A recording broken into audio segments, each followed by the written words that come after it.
Cwestiwn 6. Mae'r cwestiwn yma amdano dehongli data. Caiff crynodeb ystadegeth ei gyflwyno yn rhoi y gwerth minimum, y chwartel isaf, y canolrif, y cymedr, y chwartel uchaf a'r gwerth maximum o'r data. Yn y cwestiwn yma, gyfynnwyd i ni gan ddangos yr holl cyfrifiadau, rhoi sylwadau ar unrhyw allanolion ar gyfer y cost o'r gwers 1 awr gyda un o'r tutoriad iaith. Gall allanolion fod yn data sy'n ddiffygiol, ond does dim rhaid yn nhw. Os oes gennych sampl fawr, byddwch yn disgwyl nifer bach o allanolion, a fyddwch yn data resymol yn eich cyfrifiad. Gall allanolion effeithio cyfrifiadau ystadegol, a felly dylsent cael ei anwybyddu, yn enwedig os oes gennych nifer bach o ddata. Enghraifft, os cymerwch y tymheredd o 10 gwrthrych mewn gegin, a gweld bod 9 ohonynt rhwng 18 a 23 gradd Celsius, ond roedd un olaf sy'n ffwrn a thymheredd 175 gradd Celsius, bydd y cymedr o'r holl 10 gwrthrych rhwng 33 a 38 gradd Celsius, a ni fydd yn cynrychiolydd. Bydd y canolrif rhwng 18 a 23 gradd Celsius, a felly fydd yn ystadegyn gwell i ddefnyddio. Siwr o fod yn well, bydd i anwybyddu yr allanolyn. Ar gyfer pwrpas y cwestiwn yma, allanolyn yw 1.5 gwaith yr ymrediad rhwng chwartel, yn is na'r chwartel isaf, neu'n uwch na'r chwartel uchaf. Felly dyma'r chwartel isaf a'r chwartel uchaf fan hyn, jyst i ddangos nhw eto. Dyma nhw. Felly mae angen i ni darganfod yr ymrediad rhwng chwartel. Hynny yw'r ymrediad o werthoedd rhwng y chwartel uchaf 21 a chwartel isaf 16. Felly yr ymrediad rhwng chwartel yw 5. Ond hoffwn i ni gael 1.5 gwaith yr ymrediad rhwng chwartel, sydd yn 5 llosiau 1.5 sy'n 7.5. 7.5 yn is na 16 yw 8.5, bydd allanolyn yn llai na 8.5. Ein gwerth minimum yw 10,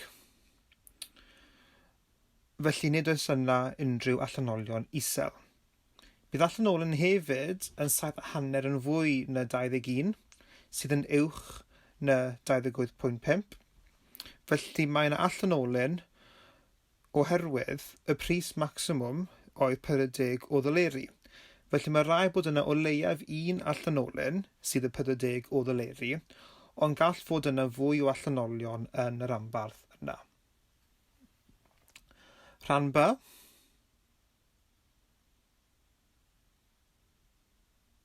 Ni dyma fe. Meddai, disgrifiwch sgiw y data ac esboniwch beth mae hyn yn meddwl yn y cyd-destun yma. Falle beth bydd y gorau i'w wneud fan hyn bydd i edrych ar hwn ar blot blwch a blewyn. Ro y plot blwch a blewyn, y pwynt isaf, y chwartel isaf, canolrif, y chwartel uchaf a'r gwerth mwyaf, y gwerth uchaf.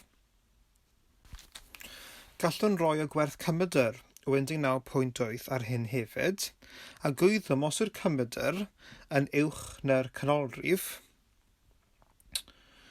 yna mae gennym sgiw bositif. Mae hefyd ganddo sgiw bositif oherwydd y swmp o bethau.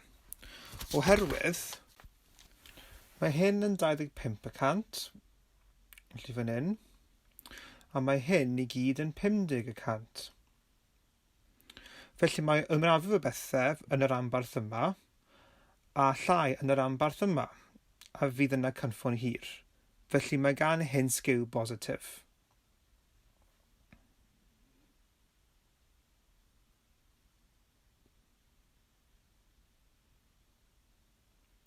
Rhan C, rhan 1.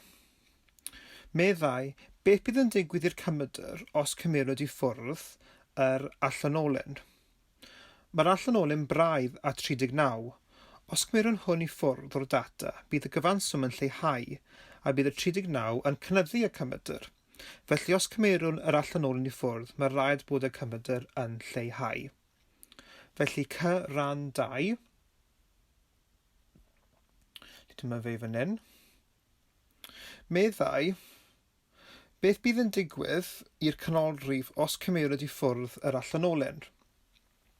Beth yn mynd i ystyried 5 darn o ddata neu 4 darn o ddata, lle mae'r canolrif yn 12 yn y 5 darn yma o ddata ac yn 12 yn y 4 darn yna o ddata. Rydym yn mynd i cymryd i ffwrdd yr allanolyn. Rydym nawr wedi cymryd i ffwrdd yr allanolyn. Canolrif y set yma o ddata yw 11, felly mae'r canolrif wedi lleihau. Canolrif y set yma o ddata yw 12. Felly gall y canolrif o bosib aros yr un peth neu lleihau. Rhan 2. Meddai cymarwch a chyferbynnwch y dosraniadau o'r cost o wersi iaith nawr ar gyfer sampl Dafydd a sampl Basil. Eto credaf y ffordd roedd eich wneud hyn i gymaru data o'r ffurf yma yw i edrych ar blotiau blwch a blewyn. Felly'n edrych ar y plotiau blwch a blewyn, mae plot Dafydd bob amser i'r chwith. Mae gan y gwerthoedd is 3 ffordd i gyd, gyda y canolrif, y chwartel isaf a'r chwartel uchaf. Felly yn gyffredinol, mae'r taliadau mae Dafydd wedi gweithio allan yn is. Byddwch hefyd yn edrych ar wasgariad y data. Fel arfer, caf gwasgariad y data ei gynrychioli gan yr ymrediad yn chwartel. A felly mae ymrediad y chwartel Basil yn fach, mae ymrediad y chwartel Dafydd lot yn fwy. Felly mae ymrediad Dafydd o werthoedd yn fwy eang na un Basil. Felly mae costau Dafydd yn fwy amrywiol. Hefyd, mae gan dosraniad Dafydd sgiw bositif. Oherwydd, mae yna llai o'r data yn y 50% is, felly mwy o ddata fan hyn. Ac yna mae wedi cael ei wasgaru'n fwy yna. Felly mae yna cynffon hir. Felly mae'n sgiw bositif.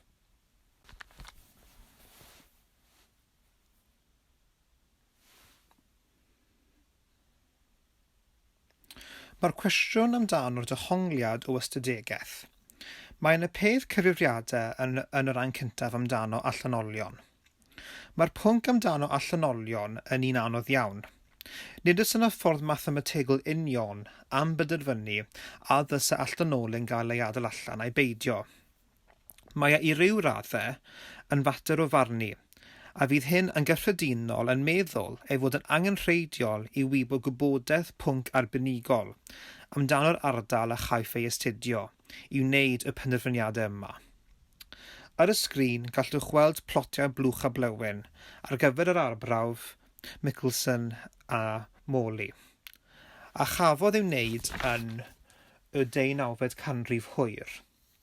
A roedd yn edrych ar os oedd y theori o'r ether yn wir a'i beidio.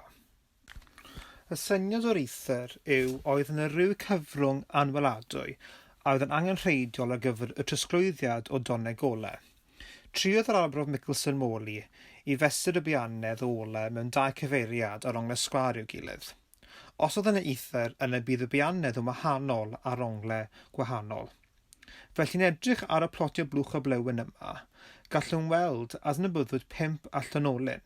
Mae gennym 1 yn arbrawf rhif 1 a 4 yn arbrawf rhif 3. A gallwn weld pam caiff rhain ei gwared o. Os ydyn yn fras gan y llyged yn defnyddio 1.5 lluosi gan yr ymrediad yn chwartel, wedi ei adio i'r chwartel uchaf neu wedi ei dynnu i ffwrdd o'r chwartel isaf, gallwn mwy na lai gweld bod y ddau yma uwchben y 1.5 ychwanegol. Mae'r ddau yma o dan ac yn debyg yr un yma. Beth sy'n ddiddorol yw bydd yr sylwad yma fan hyn wedi cael ei gynnwys os oedd yn rhan o arbrawf 4. Felly mae yna rhyw fath o farn yn digwydd fan hyn i benderfynu i naill a defnyddio'r reol penodol a'i beidio. Peth diddorol sy'n digwydd a ddoswaniadau sgiw yw y trefn, y modd, y canolrif a'r cymedr.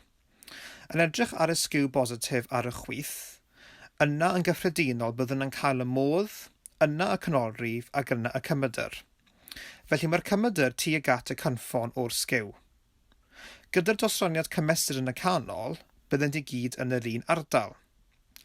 A gyda'r sgiw negatif, beth sy'n digwydd yw y gwrthwyneb i'r positif, felly caiff y cymedr ei dynnu i lawr tuag at y cynffon, a mae'r canolrif yn y canol.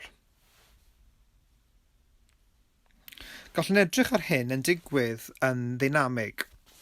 Yn y sefyllfa yma, caiff y data ei cynhyrchu ar hap, wedi ei selio ar y lleoliad o'r chwarteli a'r canolrif. Felly nid ydyn edrych fel dosraniad byddwn falle yn disgwyl.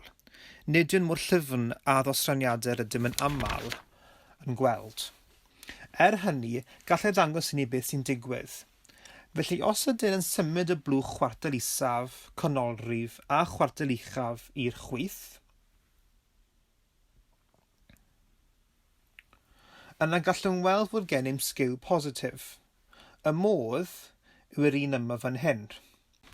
Mae o wedi mynd yn bell i'r ochr a mae'n bod wedi mynd mor bell ar draws, a wedyn mae gennym y canolrif a'r cymedr tuag at y cynffon. Os ydyn yn ei symud ar draws i'r ochr arall, gallwn weld yn y canol mae'r canolrif a'r cymedr yn cwrdd lan, a wedyn symud yr cymedr ar draws i'r chwith, ac eto mae e tuag at y cynffon.